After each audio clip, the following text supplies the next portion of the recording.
क्या आप अपने ही घर में अपने ही बिस्तर पर सुरक्षित हैं? 16 मई साल 2008 नोएडा का एक आलीशान फ्लैट। रात के सन्नाटे को चीरती हुई एक ऐसी चीख जो कभी बाहर नहीं आ सकी।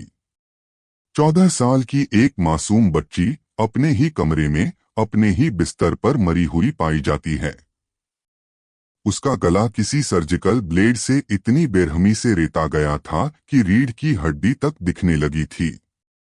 लेकिन इस खौफनाक कहानी का सबसे बड़ा सच जानते हैं क्या है?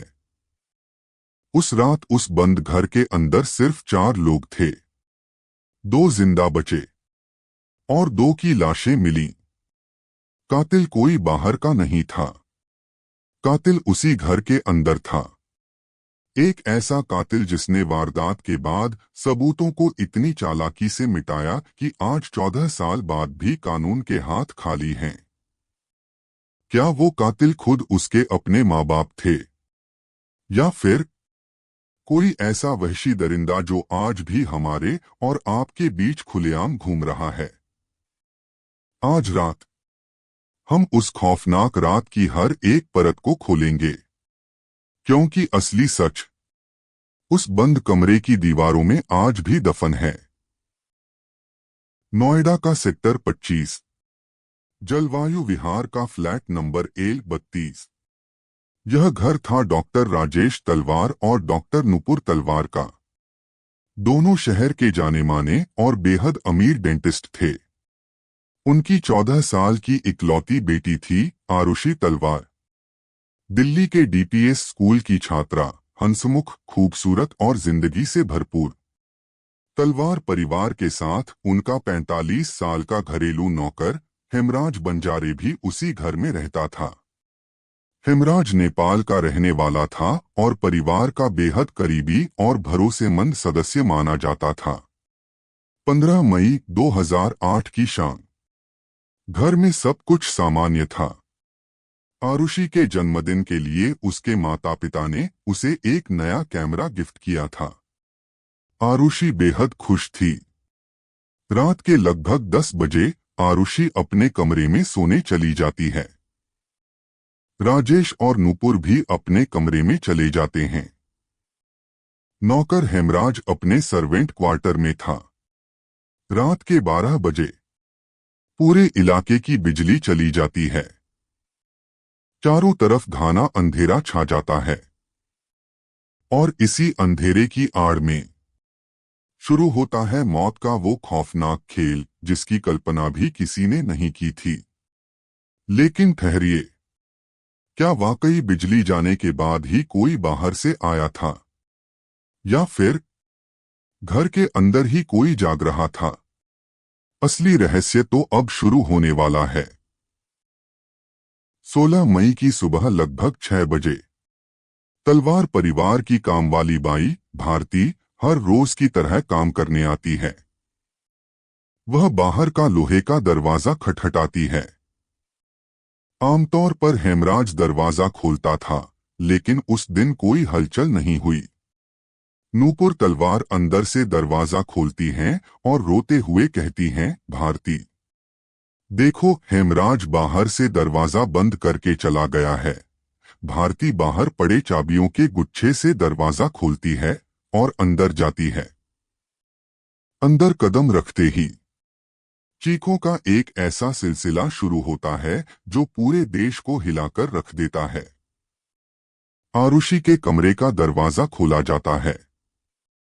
सफेद चादर से ढकी हुई आरुषि की लाश बिस्तर पर पड़ी थी। जब चादर हटाई गई तो देखने वालों की रूह कांप गई। आरुषि का पूरा चेहरा और सिर खून से लथपथ था। उसके माथे पर किसी भारी चीज से वार किया गया था और उसका गला इतनी सफाई से रेता गया था जैसे किसी डॉक्टर ने कोई सर्जरी की हो। पूरे कमरे में खून की नदियां बह रही थीं, लेकिन अजीब बात यह थी कि आरुषि के पैर के पास रखे उसके खिलौने और स्कूल बैग पर खून की एक बूंद भी नहीं थी। ऐसा लग रहा था जैसे लाश को दोबारा सलीके से लिटाया गया हो। हेमराज गायब था। पुलिस तुरंत मान लेती है कि हेमराज ही आरुषि का कातिल है और वह नेपाल भाग गया है। लेकिन पुलिस की यह सबसे बड़ी भूल साबित होने वाली थी। असली खौफ तो अभी छत पर बंद दरवाजे के पीछे इंतजार कर रहा था।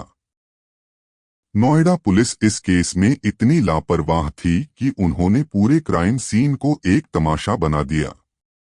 जब पुलिस जांच कर रही थी, तब तलवार दंपत्ति के दोस्त, रिश्तेदार और मीडिया के लोग बिना किसी रोकटोक के आरुषि के कमरे में घूम रहे थे। फिंगरप्रिंट्स नष्ट हो चुके थे, फुटप्रिंट्स मिट चुके थे। 17 मई की सुबह, यानी कत्ल के पूरे 24 घंटे बाद, राजेश तलवार के एक दोस्त ने पुलिस का ध्यान छत की तरफ खींचा। छत के दरवाजे पर खून के धब्बे थे। दरवाजा बंद था और उस पर ताला लगा हुआ था। जब ताला तोड़ा गया, तो वहां जो नजारा था, उसने पुलिस के होश उड़ा दिए। छत पर एक कोने में नीले रंग के प्लास्टिक से ढकी हुई एक सड़ती हुई लाश पड़ी थी।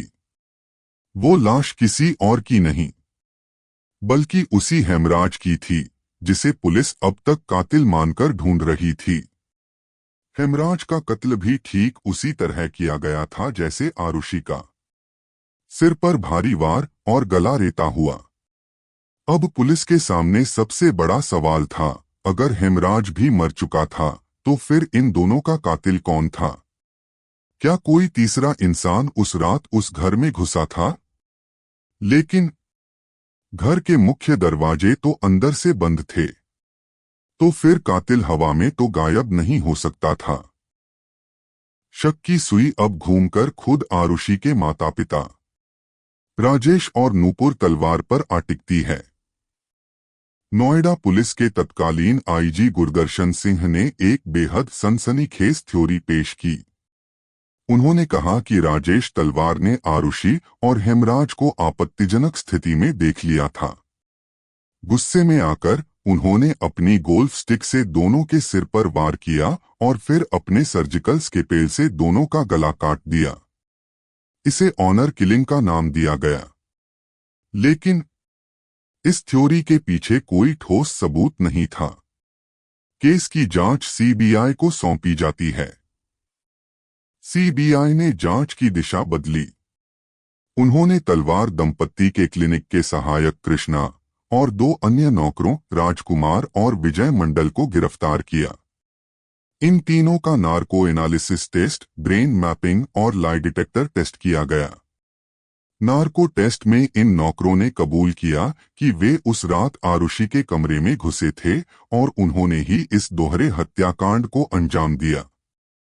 लेकिन कानून के मुताबिक नार्को टेस्ट की गवाही को कोर्ट में सबूत नहीं माना जा सकता। और सबसे बड़ी बात, कत्ल में इस्तेमाल हथियार और उन नौकरों के खून से सने कपड़े कभी बरामद नहीं हुए।